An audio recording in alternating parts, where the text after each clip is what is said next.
Oh, is it? That They seem to be multiplying up here.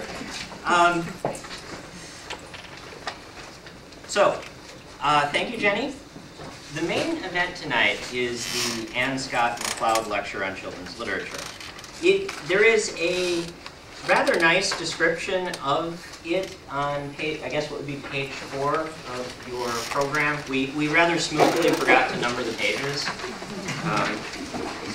You can find it, it's not that long. So before we actually get to the lecture, the chair of the MacLeod Lecture Committee, Maria Salvador, would like to share a few words about it.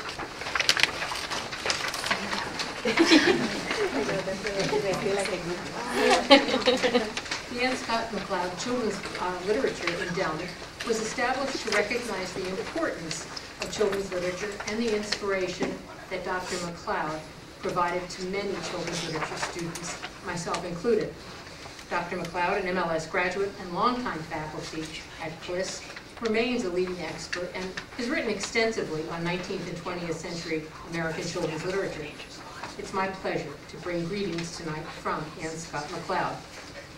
She writes, "I wish I could be welcoming you in person. Unfortunately, I can't this time, but I can and do send warmest greetings to you, courtesy of Maria Salvador. I know you will enjoy the lecture by Dr. Sandra Hughes Hassell. I hope to hear it myself by virtue of some electronic miracle, or even to read it in the old tech way that doesn't disappear when the power goes off. I want to send special greetings to any of my former students in the audience. I always look forward to the lecture as a time I can see some people who made my teaching career such a joy. I wish everyone in the audience a wonderful evening. I'll be thinking of you, and I thank you for coming. And thank you, Paul."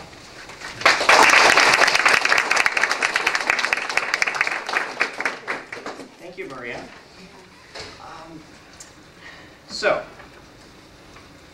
Our lecture tonight is part of a series that is always devoted to scholarly issues in children's literature. Okay. Tonight's is going to be, since it's tied to this symposium, on diversity issues in that field. And we are extraordinarily lucky to have Sandra Hughes Hassell from the University of North Carolina with us. She is a professor and coordinator of their school library media program. She's the author of 5 books. Okay, that's how many I know of. Urban Teens in the Library is the most recent and certainly worth reading. She has done some just extraordinary work in the area, the intersection of children's and youth literature and diversity issues. And for those of you who are students in the IDP program, you are well familiar with her writings. So, without further ado, our main event.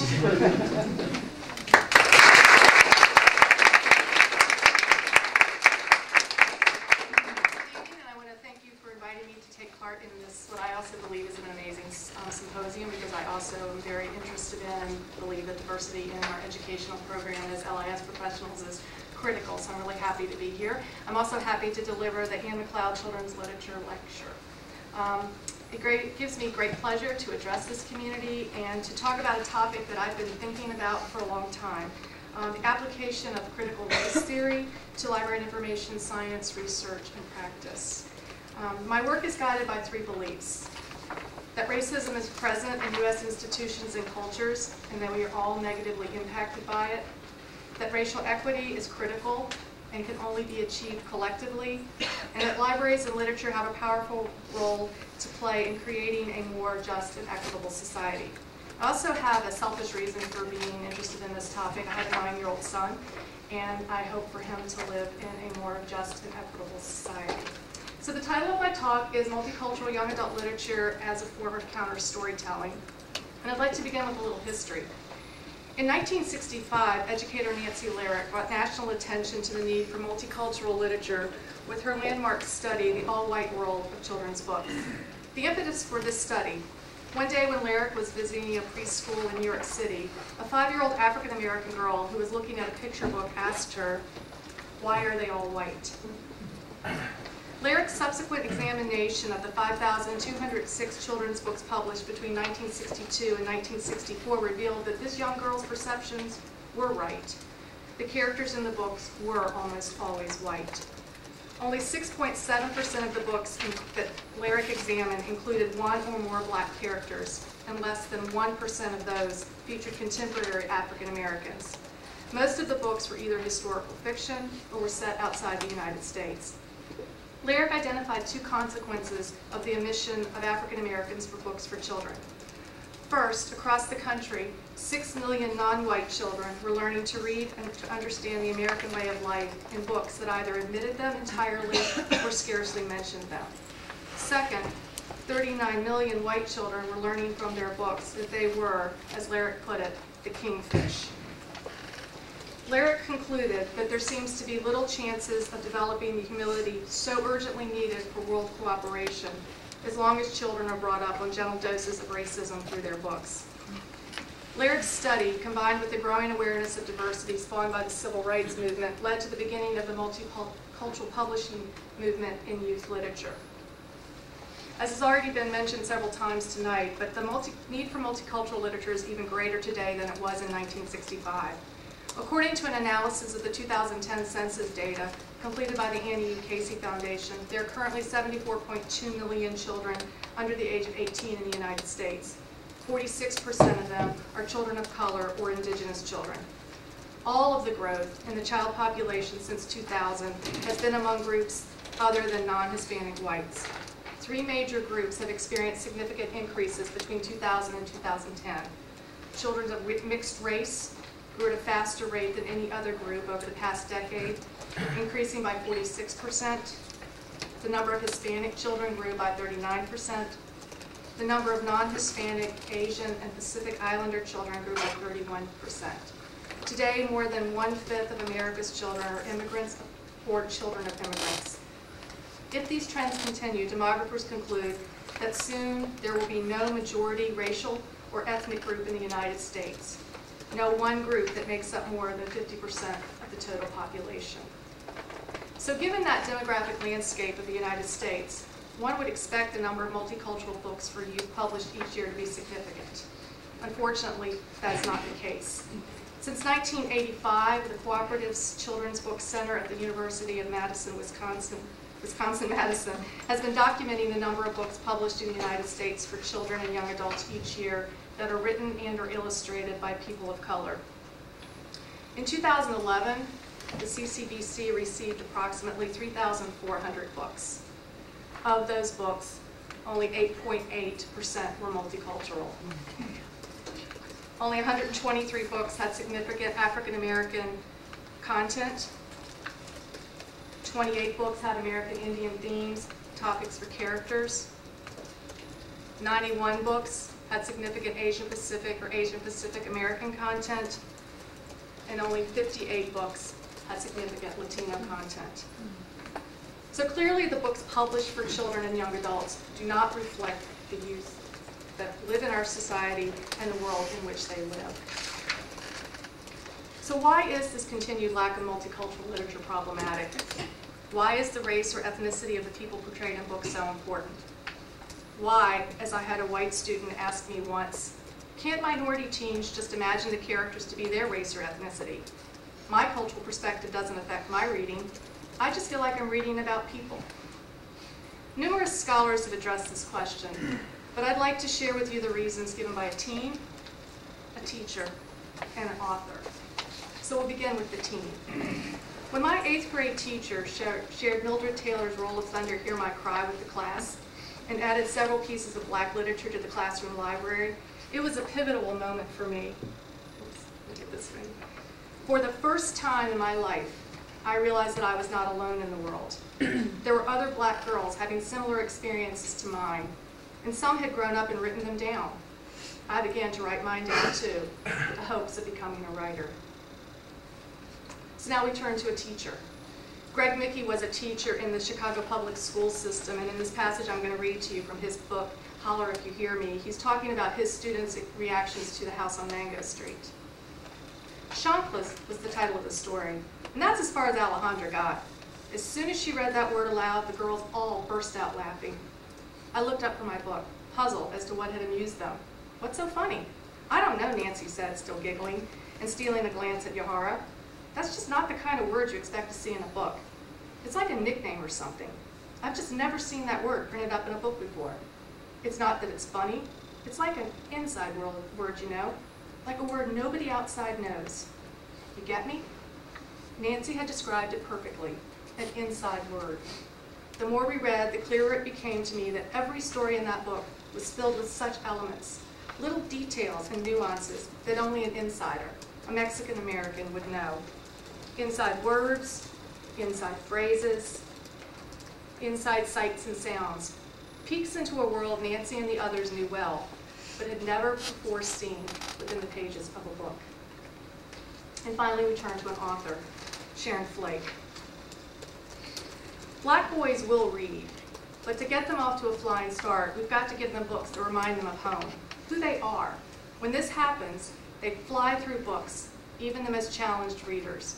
They hunger for the work like a homeless man finally getting a meal that's a week's overdue.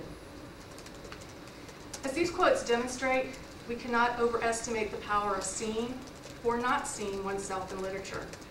Culturally relevant literature allows teens to establish personal connections with characters, increasing the likelihood that reading will become an appealing activity.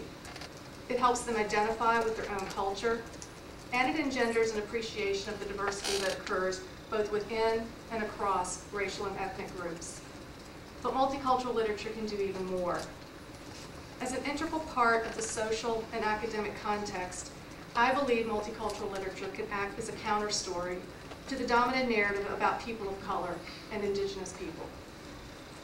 Daniel Solorzano and Sandra Yosso define counter-storytelling as a method of telling the stories of those people whose experiences are often not told, including people of color, women, gays, and the poor.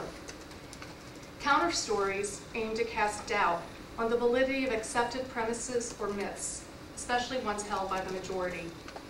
They offer a perspective that helps us both understand what life is like for others and invites readers into a new and unfamiliar world. Richard Delgado, who introduced the concept, argues that counter stories, can quicken and engage conscious, stirring the imagination in ways in which discourse that is more conventional cannot. Counter stories can show us that what we believe is inaccurate or false. They can highlight exclusionary practices and policies. Delgado believes they can even help us understand when it's time to reallocate power. Delgado outlines a number of ways that counter-storytelling benefits groups that have traditionally been marginalized and oppressed in the United States. By telling and hearing counter-stories, members of marginalized groups gain healing from becoming familiar with their own historic oppression and victimization, realize that they are not alone, that others have the same thoughts and experiences, stop blaming themselves for their marginal position, and construct additional counter-stories to challenge the dominant story. Members of the majority culture also benefit from hearing counter-stories. Delgado argues that counter-stories can help them overcome their ethnocentrism and the unthinking conviction that their way of seeing the world is the only one, that the way things are is inevitable, natural, just, and best. As a counter-storytelling tool, I believe that multicultural literature for young adults serves a number of similar purposes.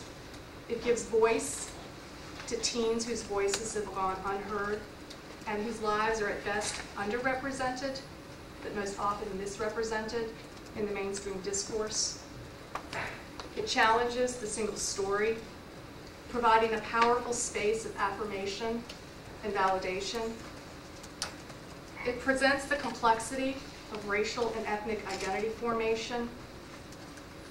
And it challenges readers whose lives have been shaped by race and privilege to consider how the world looks to groups of people that have traditionally been marginalized and oppressed, raising awareness of the inequities they face on a daily basis.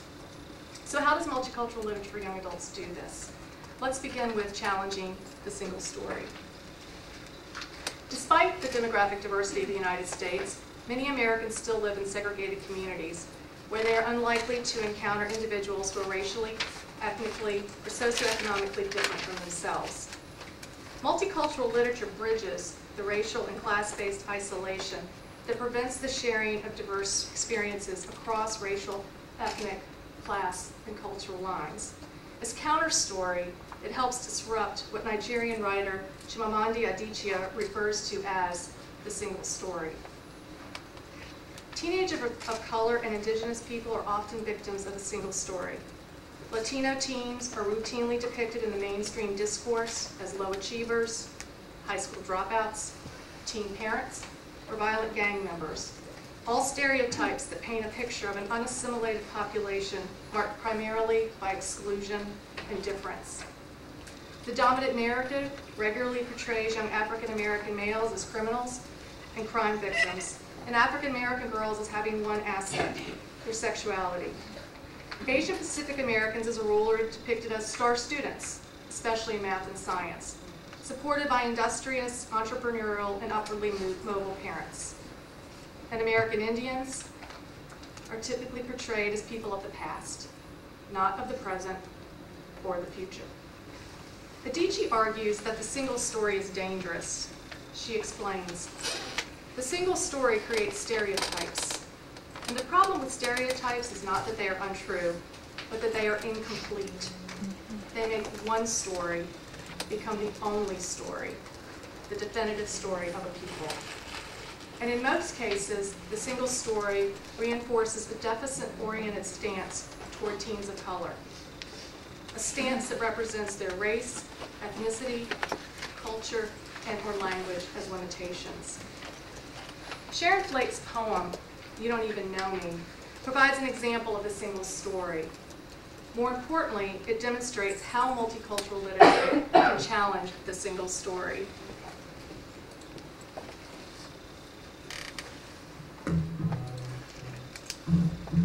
Don't know a thing about. Don't know a thing about me. Don't know a thing about me. And you still don't know a thing about me.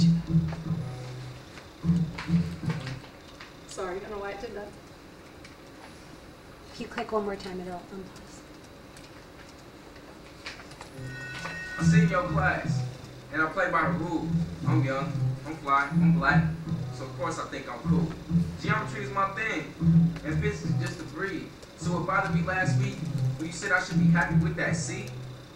So I've just been wondering lately, trying to figure out just how it could be that you around me so often and still don't know a thing about me. You see me on TV, marching in the band. Then you flip the channel, and there I am again. Cuffs on my hand, a coat over my head, the news anchor's warning that I'm someone you should dread. The police say I'm a menace, that you should be on the alert. The nightly news recounts all the people that they say I've hurt. The mayor says I'm a threat. Psychologists call me depressed. The lockers don't know what's up with me, so they make up all the rest. You know, I've been wondering lately, trying to figure out just how it could be that you could see me so often and you still don't know a thing about me. I live next door to you. You see me on the bus. Sometimes you even tell me, child, just be quiet, just hush. Then I'm out with my boys, 2, 5, or even 10. It's funny when that happens. You don't seem to know me then. I'm just another black boy, a threatening, scary sight, a tall, dark, eerie shadow, moving towards you late at night.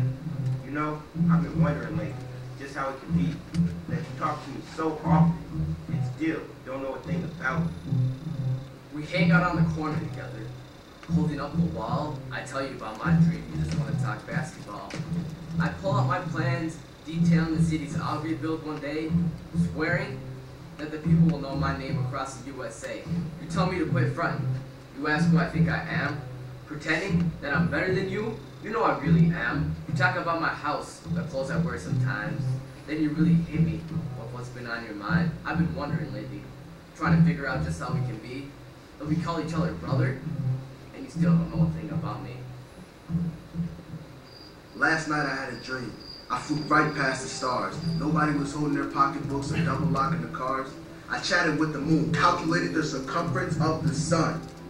But before I woke up, I decided to take a run. I ran across the Milky Way, stole a peek at Saturn dreams, hip-hopped across the universe. I was me. I can do anything. But then I dived into a million black holes, resting my feet in the North and South Pole. Slipped into my mother's dreams, my daddy's nightmares too. We talked about my future and the great things I will do. But dreams don't last forever, and night turns into day. Where people who don't know you try to block tomorrow's way. But nothing can ever stop me or keep me from what's mine. The stars on fire. Inside me, shining, refining, Reminding me that I define me, the brightness of my destiny. Brightness of my destiny. My destiny. The brightness of my destiny. the brightness of my destiny. The brightness of our destiny.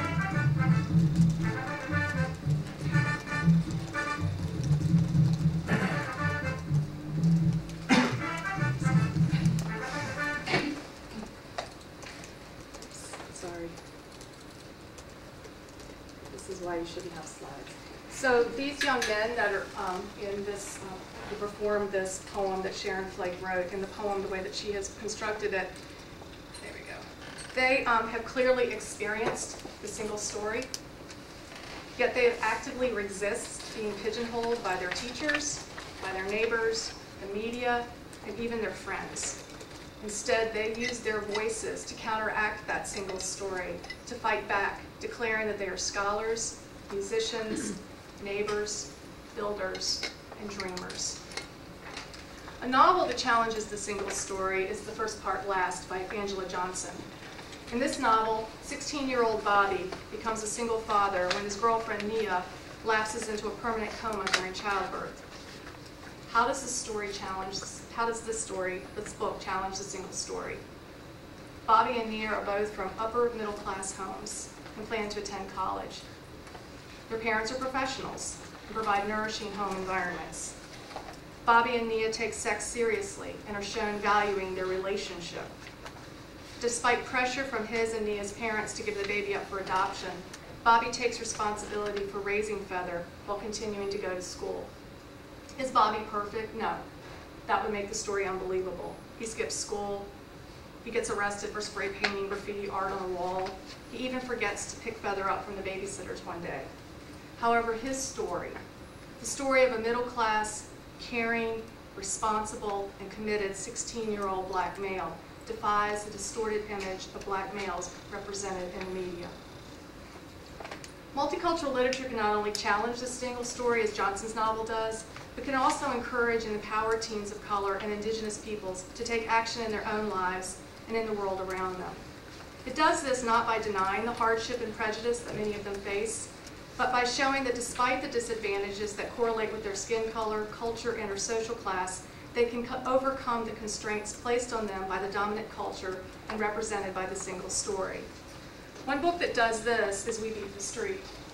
This nonfiction text chronicles the journey of three friends, Samson, George, and Ramik, from a tough neighborhood in Newark, New Jersey, to college and then to medical school.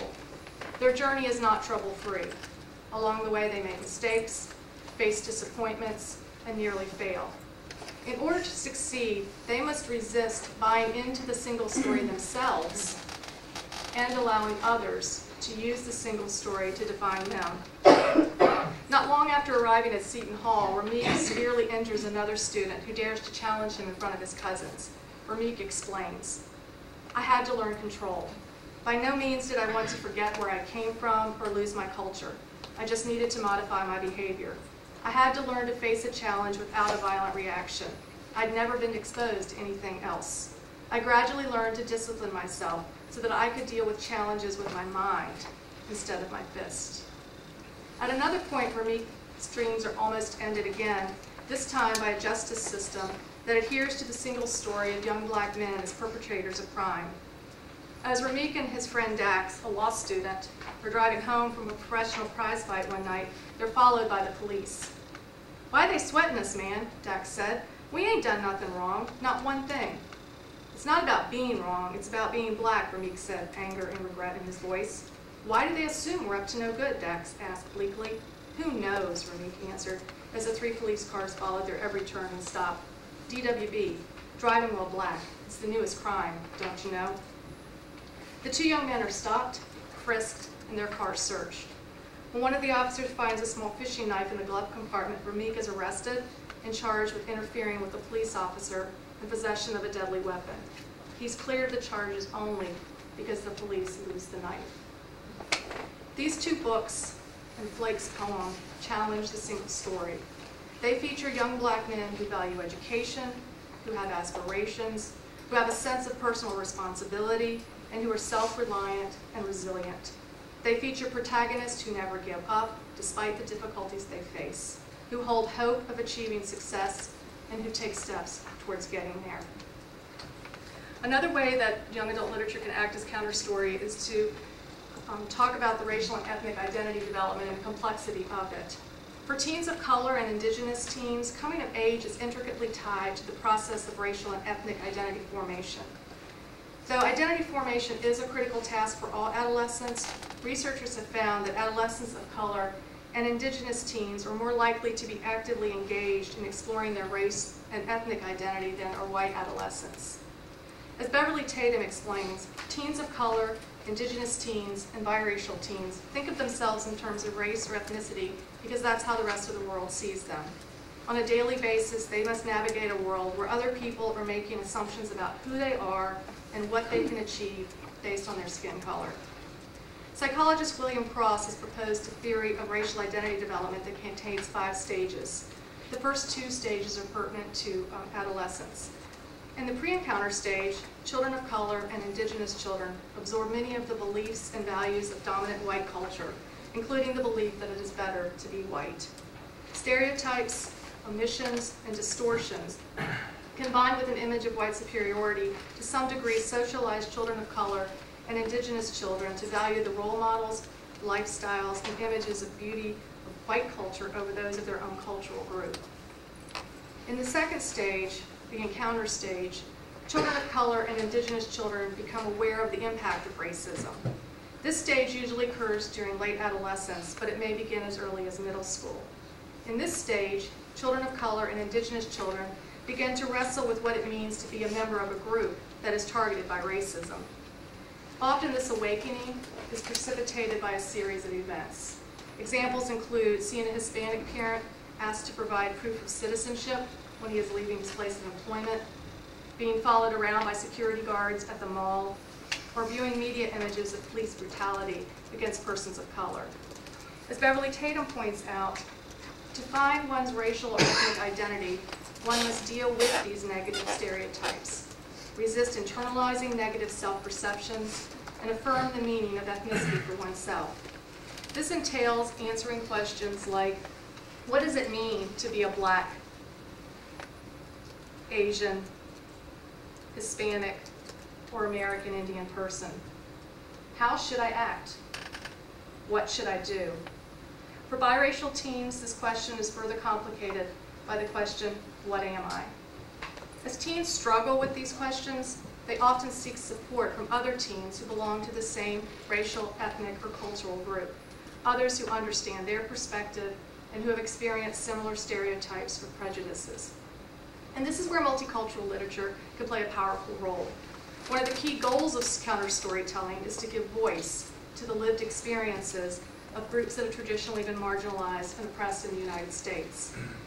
By reading multicultural literature, teens of color and indigenous teens gain insight into how other teens who share their racial, ethnic, or cultural backgrounds have affirmed their own identities. Born Confused tells the story of Dimple Lala, a 17-year-old first-generation Indian American growing up in New Jersey. The end of her junior year in high school marks the beginning of a journey of self-discovery for Dimple when she realizes that she is ABCD, an American born confused Desi. So, I was an ABCD. Why hadn't anybody told me? Why didn't they put it in those spots where they say race doesn't matter, but please check one of the following? Growing up, I was always Xing Asian Pacific Islander, even though I didn't understand why they were treated as the same thing. It would have been so much easier to check ABCD. I wondered if I'd ever be ABD, but for now, I was ABCD. I didn't really know what it meant, but I suppose that was the point. That summer, Dimple immerses herself in the vibrant South Asian club culture in New York City attends a student conference at NYU on South Asian identity, and begins dating a young man who is Indian American. Throughout the novel, she deals not only with the stereotypes others have of Indian Americans, like Julian, who believes all Indian girls are gifted in the art of sex, but with her own stereotypes about Indian Americans. Readers of the book watch Dimple embrace her Indian culture as a positive part of her identity and find a way to fit the two cultures together. The author explains her motivation for writing the novel in an interview. She said, "I hadn't read any books I could recall with a South Asian American teen protagonist. To the best of my knowledge, Born Confused was the first book with a U.S. female teen Desi heroine. That was one of the reasons my publisher wanted it, and it's certainly one of the reasons I wrote it. It was and is important to me that a young South Asian American have a voice, and that it be heard and read by people of all backgrounds and ages. And it was just as important that other South Asian American voices be heard. The more out there, the more we can begin to approximate expressing the richness and diversity of this culture, a culture that is as diverse as the number of people who make it up." In Mexican White Boy, Matt de la Pena provides insight into the challenges that biracial teens face as they try to forge their identity. Danny Lopez yearns to be accepted by both of the two worlds he's caught between, that of his white mother and classmates, and that of his Mexican father. De la Pena writes, "And Danny's brown, half Mexican brown, a shade darker than all the white kids at his private high school. Up there, Mexican people do under-the-table yard work and hide out in the hills because they're in San Diego illegally. Only other people on the campus who share his shade are the lunch line ladies, the gardeners, the custodians. But whenever Danny comes down here to National City, where his dad grew up, where all of his aunts and uncles and cousins live, he feels pale, a full shade lighter, albino almost, less than." When Danny decides to spend the summer with his father's relatives in an attempt to reforge his identity, he finds that he simply can't flip some Mexican switch and fit right in with his extended family. He's lighter skinned and better educated. He speaks poor Spanish, and he knows nothing of the teen culture in which his cousins live. His frustration with not fitting in leads him to stop talking and to engage in self-mutilation. Danny's experiences mirror those observed by researchers who study biracial identity formation. According to Walker Poston, biracial teens often experience guilt at not being able to identify with all aspects of their heritage, and this guilt frequently leads to anger, shame, and self-hatred. Resolving the guilt and anger is necessary for achieving a multicultural existence in which teens value all of their ethnic or racial identities.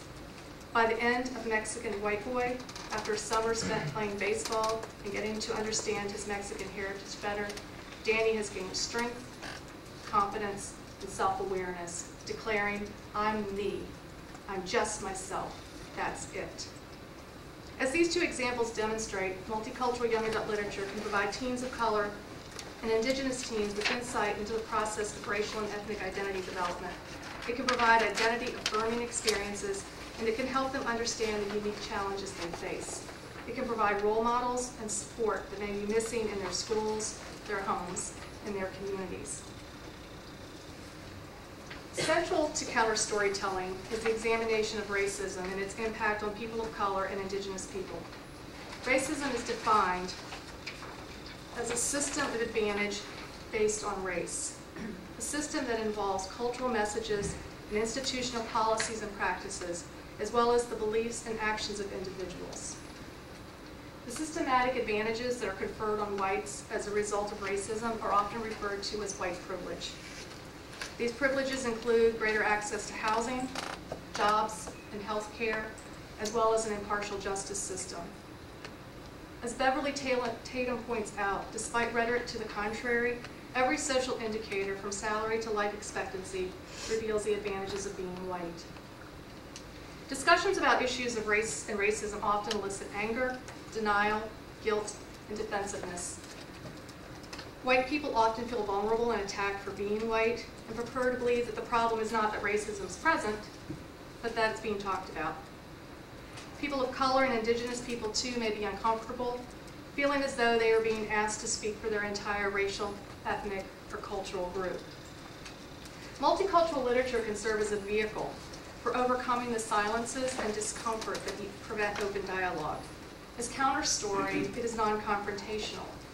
It invites the reader to it invites the reader to suspend judgment, listen for the point or the message, and determine the truth the story contains.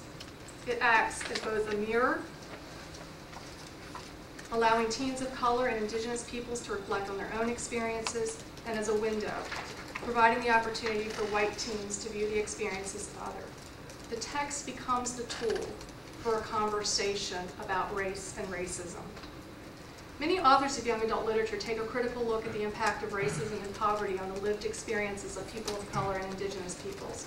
Their characters are aware of the privileges white middle-class teens share and recognize how much less they have simply because of the virtue of their birthright. They are aware of the institutionalized racism present in the economic, educational, and judicial system. In Ball Don't Lie, Matt DePena explores the concept of white privilege, challenging the idea that the United States is a land of opportunity, where anyone can succeed if they just pull up hard enough on their bootstraps. In this scene, Dante, a young African-American male, explains the futility of believing the idea of the American dream to Sticky, the novel's protagonist. Dante reaches down to grab a couple of stones off the ground. "See that wall in front of you," he says. "In America, life's like a race to that wall. That's the way I see it." He sets the first stone down less than a foot from the wall, points and says, "If you're born white and got money, then you start the race way up here, ahead of everybody. But say you ain't white and rich. Say you're poor and black, or you're Mexican, Puerto Rican. You may not even have enough food to eat a balanced meal every night. In this case, you start in the race of life way back here." He points to the second stone. "Only a fool would think someone who starts here has the same opportunity as the cat starting with the first stone." Nikki Grimes, too, examines the idea of white privilege in Bronx Masquerade. At the beginning of the novel, Tyrone, a teenage African-American male, exclaims, "White folks, who they think they kidding? They might as well go blow smoke up somebody else's you-know-what, because a black man's got no chance in this country. I'd be lucky if I make it to 21 with all these fools running around with AK-47s. Life is cold. Future, what I got is right now, right here, spending time with my homies. Wish there was some future to talk about. I could use me some future." Unfortunately, national statistics support Dante and Tyrone's perspectives.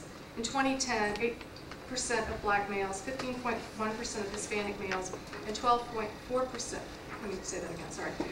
8% of black teens, 15.1% of Hispanic teens, and 12.4% of American Indians dropped out of high school as compared to 5.1% of white teens.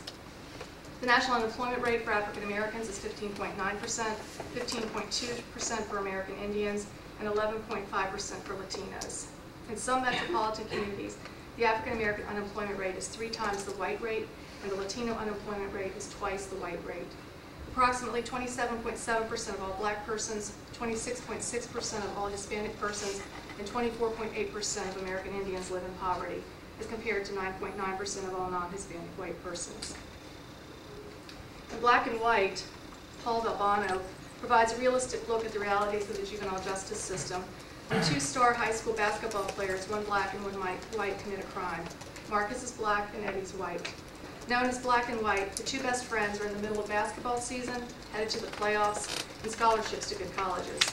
In need of money, they borrow Eddie's grandfather's handgun and pull a series of robberies in the dark parking lots. One night, Eddie shoots one of the victims, who survives and identifies Marcus as the assailant.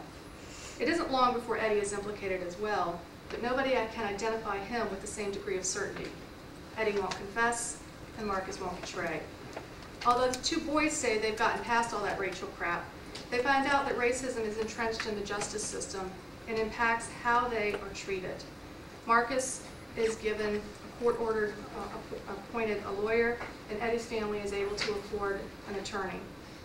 In the end, Marcus ends up in jail for 19 months, while Eddie avoids the truth and heads off to college. The reality of Marcus's situation is captured in an interchange between the 2 of them. The book is written 1 chapter in Eddie's voice and 1 chapter in Marcus's voice, so this chapter is in Eddie's voice. "Eddie, I don't think taking this case to trial is going to work for me," he blurted out. "Parker knows it was me, and I don't think I can pretend it wasn't. I don't want to screw this up for you. Maybe your lawyer is smarter than mine. Miss Torres doesn't think there's a thing she can do to make me look good. I need to take whatever she can get me." "Whatever she can get for you? What about me, brother? You want to plead guilty? But that's going to hurt my case. Do you get some kind of points from the DA for that?" I yelled at him. "You lousy little shit," he screamed, wrapping both of his hands around my jacket collar. He drove me back against the side of a brick building, and I felt the air pop out of my lungs when I hit. We got into this mess together, but it's just me paying for it. And I haven't complained one effing inch about it, he seethed, with his face pressed up against mine. And all you want to know is how I can keep you clean? Volpano's portrayal of Marcus and Eddie's different paths through the justice system is real and a growing concern. According to the Annie E. Casey Foundation, compared to the treatment received by white youth, policies, practices, and stereotypes within the juvenile justice system work against youth of color and expose them to greater vulnerability for juvenile detention and compromised outcomes.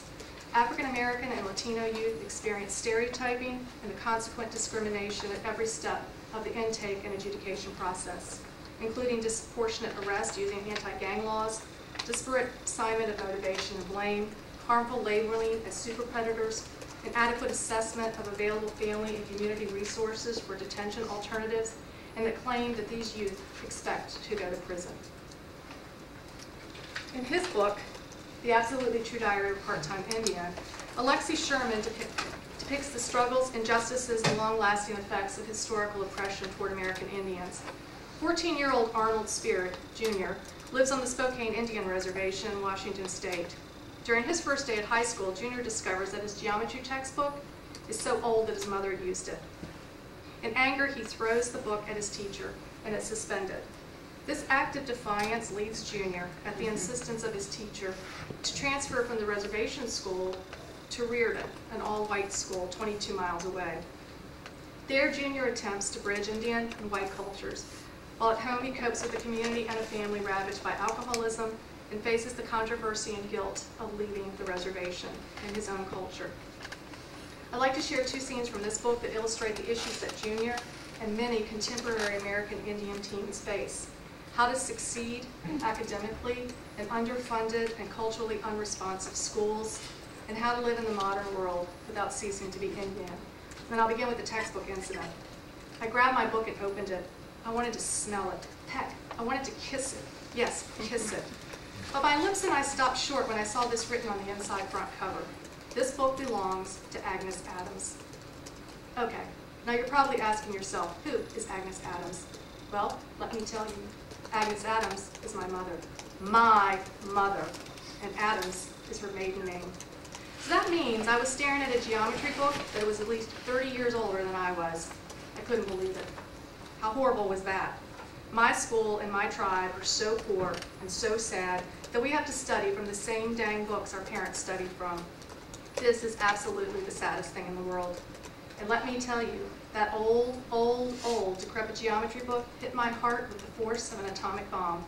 My hopes and dreams floated up in a mushroom cloud.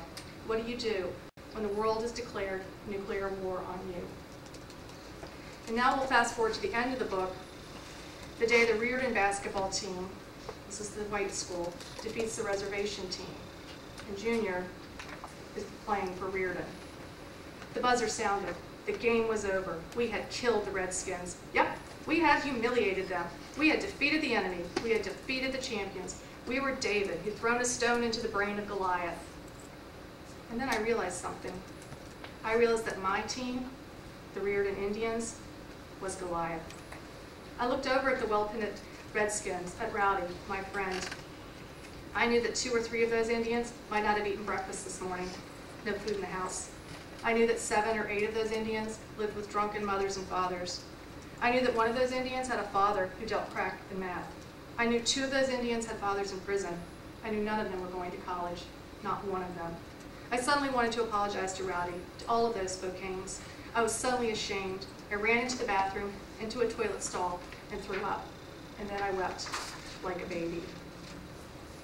In 2009, the Department of Education conducted consultations with federally recognized American Indian tribes and American Indian school officials and educators across the United States.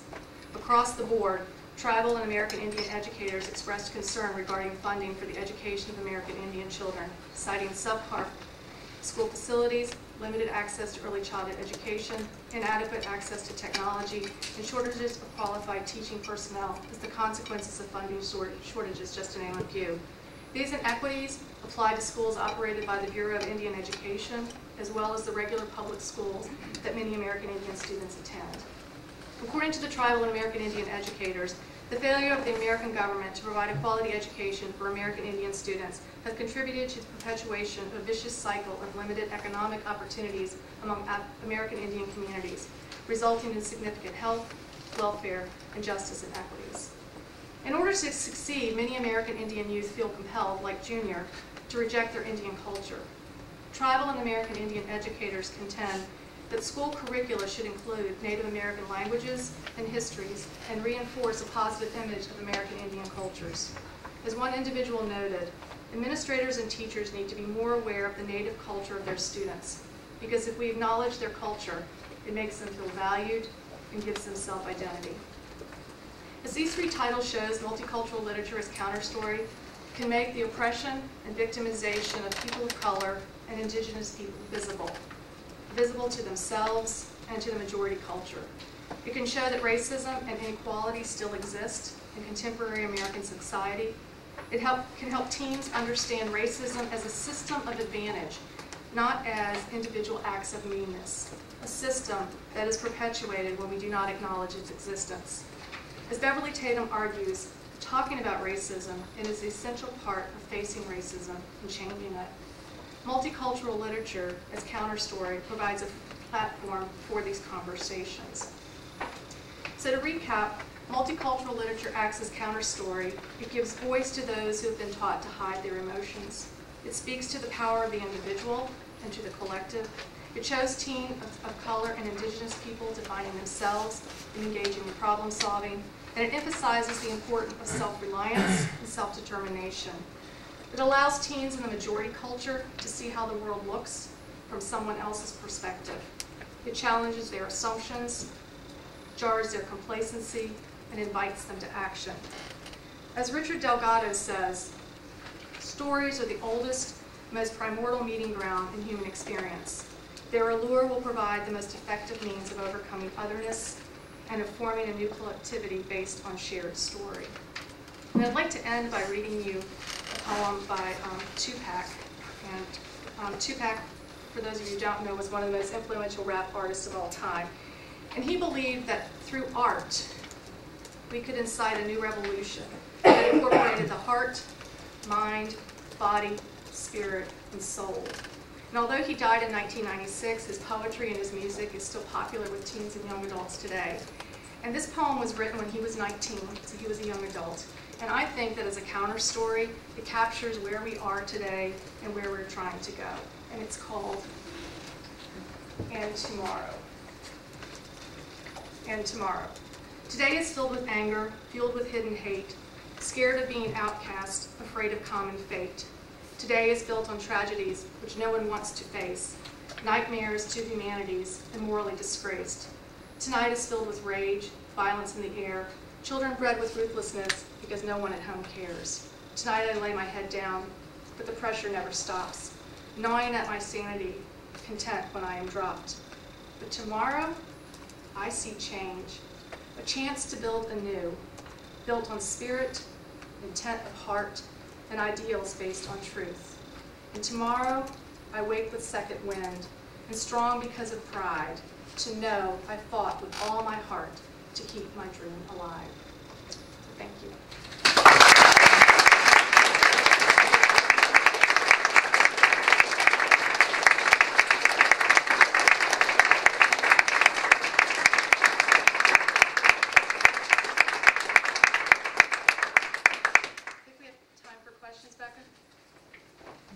Do I need to stand here? I think that if, I'm going to wait to see if any questions do come in, but I'm sure everyone in this room probably has a lot to ask you. Yes, ma'am. As a researcher in this area and a Caucasian female, do you encounter issues when you're trying to collect data and present your findings and that kind of thing? I don't have problems collecting data. I've worked with a number of children of color, teens of color. They are open to being part of the research process, and that's how I frame it. I invite them to be co-researchers with me and with my colleagues, because again, as part of critical race theory and part of what I'm trying to do is give voice to those teens whose voices have not been heard, or to the children whose voices have not been heard. In terms of presenting it, yes. It's often hard to get published. And yes. And some of that is for me, in terms of presenting to audiences, I'm very conscious of the fact that I am white and that I have lived a privileged life. And as I said earlier, a lot of my impetus for this is because of my son. He goes to a Quaker school, and at that school, issues of social justice, conversations about race and racism are very much a part of their daily life, and that has really given me the strength and courage to take that forward as well. Nice to see you. I hope that's okay. That's fine. Any other questions? Yes, ma'am. Oh, one issue is with having a diverse literature is who writes it. Do you also investigate that or All of the discuss books, that? yes, I do. Yeah. All of the resources I shared with you today were written by authors who are of the same race or ethnicity as the characters that they write about. And I think that the importance of that is that they have had that lived experience. They also, it goes back to your point about credibility, they have credibility as authors. So in my class we read Absolutely True Diary of a Young Adult, Absolutely True Diary of a Part-Time Indian, and one of the conversations we have is, could someone who've written that book, if they had not been American Indian? That is Alexi Sherman's story. It's, you know, it's autobiographical, and so I think there's more credibility in his telling that story and being able to say the things that he says about what we would see as the single story of American Indians. He doesn't pretend like the alcoholism is not there. He doesn't pretend that the poverty is not there. He doesn't pretend like the domestic violence is not there. But he doesn't stop with that as the story. He also shows that even though his junior, Alexi's parents, were both, his father was an alcoholic, his mother was a recovering alcoholic, they care deeply about him. They make sure he gets the 22 miles to school, even though they don't have money, they don't have a car. And so he shows that the tribe is not a deficit-only model, that there's something else there, that there is richness, that there is strength, and that strength is also important and needs to be recognized in our society and in the literature. So I am very conscious of making sure that the books I bring forward to my students and that I share are written by people who have had these experiences. Yes? Yeah, I think at the beginning you alluded that some of the mainstream publishers are not maybe publishing some of these types of stories. I'm wondering now with more self-publishing and different software, have you seen any change or improvement, in that area? The literature, it's out there, but a lot of it is self-published, or it's published by small presses. So if you go to the Council to the CCBC, the University of Madison, Wisconsin at Madison's website, they have a list of small publishing companies, people who have published African American literature, Latino literature, et cetera, et cetera. One of the problems that I think that you face as librarians is that many times we feel compelled to buy books from one vendor, or we are told that we have to buy books that you have reviews for. Well, lots of these books that are published by small presses aren't reviewed, because in order to get your book reviewed, you have to send your book out to reviewers. Well, if I'm a small press, I don't have the money to send my book out to reviewers like HarperCollins does with their books. So not having reviews is one issue, and then again, saying, well, I can't buy these books because I have to go with this one vendor is another issue. And so as librarians, public librarians, and school librarians, we need to come up with strategies. From my perspective, we need to come up with strategies to work around those things if we're really committed to providing this kind of literature for our children. There is more of it out there than there was in the past, because it is published by small presses and by individuals. And we need to buy it. We need to stop. This is my soapbox. We have a lot of money. We spend a lot of money in public and school libraries. If we just said, sorry, not buying that, that doesn't meet the needs of our kids, the publishing houses would start publishing what we need. They are walking with their money.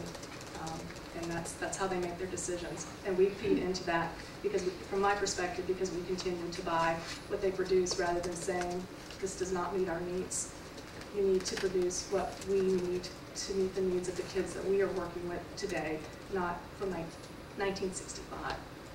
I mean, those numbers are even worse than they were in 1965. If you do the percentages, I mean, that's all, 8.8% of all those cultural groups. In 65, it was 6.7%, and we were just looking at one community.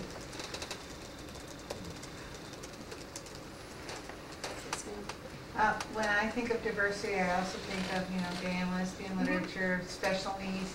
In your research, what have you been finding about those kinds of books? I know autism suddenly became a hot topic about a year ago in books, but I haven't really looked at the literature itself, but I've looked at some of the representation of that again in school library collections. So I was just telling Meg, I'll finish a study that's going to be published in School Library Research. We looked at 125 schools in a southern state high school libraries to see what percentage of titles that they had that represented LGBTQ issues.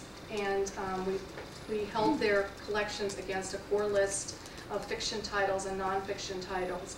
And then we searched their OPACs using Library of Congress, not Library of Congress, Dewey subject headings, not Dewey, what is that? The Sears subject headings like homosexuality, lesbian, gay, whatever.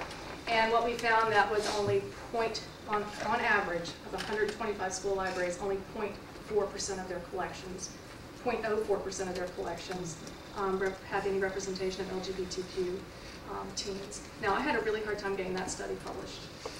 And the reason I had a hard time getting that study published is because I was arguing that school libraries should be collecting those resources. And the pushback I got was that school libraries are meant to support the curriculum of the school. And that these books would be challenged. Well, yeah, they're going to be challenged.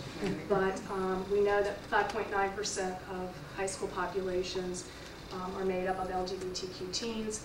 The latest, the 2011 LIS Climate study showed that the harassment of LGBTQ teens has dropped in schools where resources are provided. So we need, again, to step up to the plate and provide the resources that are necessary to meet the needs of those teens as well. As I was writing this speech, or this presentation, when I first started off, I was like, oh, I'm going to talk about all these issues of diversity, and then I decided I needed to bring it down just to one issue, but you're absolutely right. As Paul said earlier, and Jenny said, all aspects of diversity are important for us to be supporting. Yes, Becca? We have a question from the overflow room. Go ahead with your question, please. Sandra, I was wondering if you are aware of any small press, multicultural co-ops or consortia, people coming together. I actually don't know, but I bet there are some. I just don't know of them. So again, I would go to that CCBC website and see what they have listed there. That's a great, I'm sure that's happening. I would expect it would be happening. Thank you. Yes. I actually have a question from me. Thank you, first of all, for a fantastic lecture. It was really a treat. I wanted to ask about how do you see counter storytelling in the 21st century as being part of transmedia and transliteracies? It's wonderful to hear literature and poems and then see the poems being performed on YouTube. And is that something that you see as maybe strengthening the power of counter storytelling by having it not necessarily be bound by text? Yes. So I was telling Becca earlier, you don't probably remember this, but so there's a group in Chapel Hill called the Sacrificial Poets. It started with 4 young men who were teenagers, and at that point they're young adults now, they're in their 20s, and so they started a spoken word poetry group. And what that group does is, what they did at that point when they were just together, they write their own poetry, and their poetry is about these sorts of issues: identity issues, social justice issues, racism, the different kinds of issues that we've been talking about tonight. Well, now they've actually formed a nonprofit, a 501c, and they receive money from different organizations, and they go into the various schools in the North Carolina area. Right now they're primarily staying there, and work with teens to help them articulate and create their own poetry. They have a once a month they have an open mic night at an independent bookstore in Chapel Hill, and the last time they had the open mic night, 154 people came to the open mic night, and these kids perform, and older people perform their poetry. I start my young adult resources course with one of the poems that's performed by one of the young men, and it has to do with bullying. And I had them come to my class this semester, and the poetry that they performed for us was just incredibly powerful. And I think that is a way to open up people to hear it, to hear someone performing it. It's so much more powerful, I think, than if you just read it in the text. It also shows teens that they can have a voice, that they themselves can create this poetry and perform this poetry, that they can give voice to what concerns them, to what their issues are. And so I think that you're right. I think that not just having it in print, but having it in multiple formats is a way of opening it up to a broader segment of our society, but also a way of actually putting that power in the hands of the teams themselves, rather than them having to have an author voice what it is that they're feeling, what it is that they're experiencing. Yes, ma'am. And you mentioned in 2011 only 8.8% of the young adult literature show there's a multicultural thing, right? Yes, ma'am. And I think try to avoid this problem, not just because not too many publishers or the big publisher, the mainstream publisher try to publish this kind of multicultural book. I think the other thing we can put more effort is encourage more multicultural Americans to write their own true story. If they don't share their own positive story, and we only see the story shows, the small mirror reflect to the small society or small cultures with stereotypes. So my question is, how can we encourage those good writers with multicultural background try to publish more, to write more their own story, and we can, have chance to read. So after Nancy Larrick did her study, the Council for, the Council for Children's Books, what is it? Can you help me? The Council? Children's Book Council? Children's Book Council started sponsoring contests for authors of color. And so a lot of the well-known authors that we know now got their start that way. Walter Dean Myers started that way. The Dillons started that way. So a lot of the people who are publishing now got their start in that because of those contests. Well, a lot of organizations have actually started having those sorts of contests again. So Lee and Low actually has, I don't know what they call it, but they have a new author voices. And they're looking they're looking for new authors, but they're specifically looking for authors from these different underrepresented groups. And so there are some other opportunities. People are beginning to recognize that we need this, and in order to do this, we have to help these folks get published, because, again, that's also part of the problem, is that they aren't, there might be authors of color who want to get published, but they're not as likely to get published as white authors. One of the things that in the CCBC, the 2011, when they publish their statistics every year, they have a little paragraph or paper where Kathleen Horning and her colleagues talk about what's happening in multicultural literature. And this year, almost all of those books that were many of those books that were published about African American characters were written by celebrities. And they made the point that, that's great that they're publishing celebrities, but why is it that we can only publish these books if they're written by celebrities? Why can't we publish these books if they're written by just a normal person? And so I thought that was really interesting to see how many of those titles this year. I think Oprah has one out, Spike Lee has one out. I mean, it was really interesting to see how many of that small number were being published by celebrities. And those of you who bought these books know that usually they're not best in the West. Any other questions? I think we need to probably go for dinner. Not to cut the conversation short, but we also have the warm food arrived a bit ago, and don't want it to be not warm. So, okay.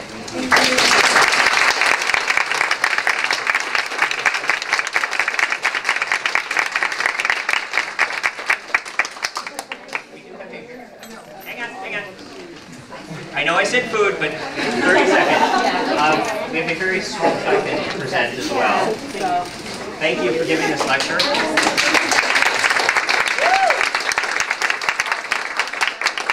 Okay, so the food is just around the corner, right by where you came in to register. Remember, tomorrow morning we are not in this building. At 8 a.m. the breakfast starts in the Multicultural Center, which is just up that way. It's on the map. You can ask our volunteers if you're not familiar with campus, but we'll have signs and people outside from the parking garage tomorrow morning to help you get there too. So, breakfast at 8, program begins at 9. Now go eat.